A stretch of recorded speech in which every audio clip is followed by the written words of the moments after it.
Has anyone ever noticed that fish look like monsters? They do, right?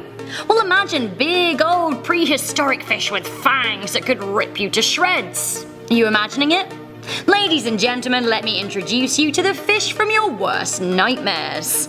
Hello and welcome back to Life's Biggest Questions, the channel that looks to answer all manner of queries. We love a what if. We love a prehistoric extinct animal, especially when Bay has teeth. I'm your host Rebecca Felgate, and today, mashing together our favourite things, I'm asking, what if the Megapiranha never went extinct? What a question, what a day. So before we bite our way firmly into this video, let me ask you a question. What do you think the scariest prehistoric creature was? I think I'm gonna have to go with a member of the dinosaur family, like the T-Rex or the Maposaurus or the Plesiosaur. I mean, they were big, right? But piranhas do still exist, and they terrify me even today, and I've never even been to the Amazon. Did anyone used to play Tomb Raider? In Tomb Raider 3, if Lara fell into that piranha water, it was bad news bears. Anyway, I digress. If you like our channel, please do make sure you're leaving me a thumbs up and sharing this video with a friend that needs to hear about scary fish today. Stick around to the end because I'm going to be responding to some comments.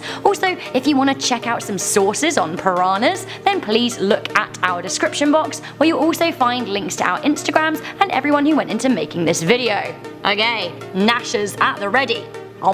Let's get chatting Megapiranha. I'm ready. Are you ready? The Megapiranha was alive and biting between 6 and 10 million years ago. Considering the size of the beasts alive back then, it really wasn't actually that massive. In fact, the Megapiranha may have been mega by name, but it was only about 1 meter long, although some scientists estimate they could reach up to 1.5 meters, which is nearly 5 foot, which is nearly my height. The fish was actually pretty light at just 25 pounds in weight, or just over 11 kilos. For the keen anglers out there, you'll know that while that is sizable, it isn't as big as they come by any stretch of the imagination. However, there is a big reason that I would absolutely not suggest fishing for these ancient water devils. If you've heard of modern day piranhas, you'll know why. The most loathsome piranha we have in the water today is the black piranha. That fish is just 2.5 pounds in weight, or just 1.13 kilos, but even that can bite with a force of 30 times its own body weight, or 3 times the force of an American alligator.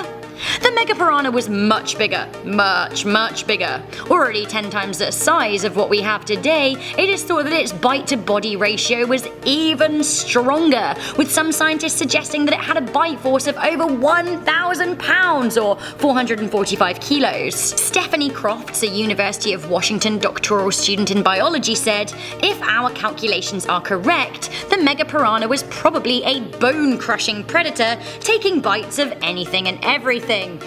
Hip hip, hooray. So you want to stay out of the water, I think it's safe to say. If they never went extinct, I'm assuming that they would still be living in the area that they were native to, South America, specifically the Amazon basin. These days all piranhas still live in South America too, with 20 different species in the Amazon River. As is with the fish still alive today, piranhas have killed a lot of people. In 2016, 50 people were injured in northeast Brazil by piranhas that were forced to swim in deeper waters through drought. Separately, 20 holidaymakers in the same year were injured by just one piranha who was loose goose in the shallow waters of Rio Grande. Had it been the whole shoal, well, it's largely hyperbole to say that a human could be skeletized in seconds by a bunch of piranhas, but I have to say, once again, there have been a lot of deaths that have occurred from people falling into piranha-infested water. Imagine the situation if the 10 times bigger prehistoric murderers were out and about. Then they really would be significantly more fatalities in the Amazon region. Piranhas today travel in a shoal, a big group, so they can protect themselves and also corner prey, savaging them in a frenzy.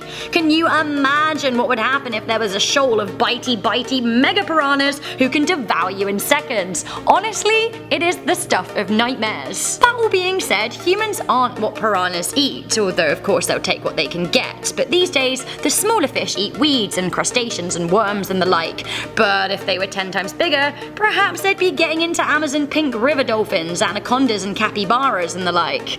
And I think actually that would be a crying shame.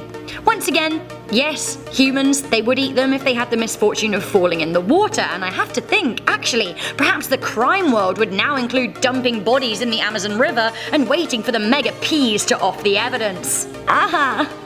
Okay, culturally, would we not be hella scared of the Megapiranha in the way that I would say we are like great white sharks today? They would kill more people, so I think we'd be more afraid. Let's have a look at Austin Powers, for example. Dr. Evil would so not be messing around with freaking sharks with freaking lasers when he could have a tank full of Megapiranhas. Savages. I'll end this video by voicing my biggest concern in general when it comes to these extinct beasties. What if, and I use this in capital letters, what if the Megapiranha not going extinct would be indicative of other prehistoric creatures too? If the killer giant fish could survive, then I don't dare to think what else could have crept by nature's coal. And beyond that, if they never died out, what on earth would they have spawned? Yep, I think I'll be filling my nightmares this evening. I mean, it doesn't honestly really bear thinking about, and honestly I think I've had enough for one day, but perhaps we can make a video just talking about all prehistoric killers. Wouldn't that be fun? Bitey bitey bad, the Megapiranha was the scariest fish we ever had. But it's dead, so rest your head. Babe, don't worry, fish ain't coming back in a hurry. I feel like maybe I'll end all of my videos with poems in the future, just cause why not? So guys, if you like this video then please do make sure you leave a thumbs up. Also, why don't you let me know which prehistoric creature haunts your nightmares? Perhaps it's the T-Rex, but perhaps now it is the much bitier Megapiranha. Before I go, I'm gonna read some comments from one of my most recent videos. What if the Amazon never existed? And I suppose we can now all probably take comfort that if that were the case, piranhas wouldn't have existed either. The immortal super being said, what if all the deserts disappeared? They also continued by saying, plus my favorite Amazon animal is the green anaconda. Gothica said, this channel and the what if, as well as most amazing top 10 channels, are my favorite to satisfy the questions I never knew I had. My favorite animal is the interestingly colored frogs. You know, the ones that can kill you. Aha, pretty and tiny and so deadly, it's crazy but interesting. Honestly, I agree with you, I'm pretty into like small but deadly things too, and perhaps that's how I consider myself. Food for thought. Anyway guys, I'm your host Rebecca Felgate, I'll catch you in the next video, but until then please do stay curious, stay alert, and never ever stop questioning.